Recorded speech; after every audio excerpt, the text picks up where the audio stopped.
Have you ever wanted something so bad that you felt like you would give up nearly anything to get it?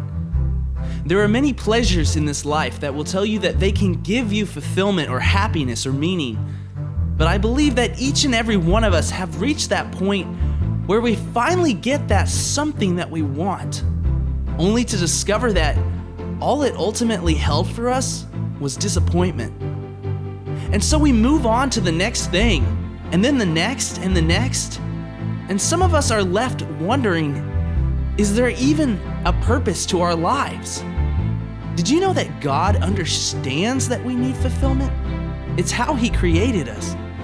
And He didn't leave us without an answer. God has given us the answer to a fulfilled life, and that answer is found in a promise. But it's a promise that sometimes we don't want to hear. In Matthew 16:25, Jesus says, "For whoever wishes to save his life will lose it. But whoever loses his life for my sake will find it." Some of us are engaged in such a determined pursuit of a fulfilling life that we are passing right by the only one who can truly give us life. The issue is not that life is a bad thing. God desires us to have life, and life to the full. However, the issue is that some of us have made life a bigger thing than Jesus. We have chosen the pursuit of life over the pursuit of Christ. The question Jesus is asking us in Matthew 16:25 is, what am I worth to you? What is Jesus worth to you and me? He made it very clear what we were worth to Him.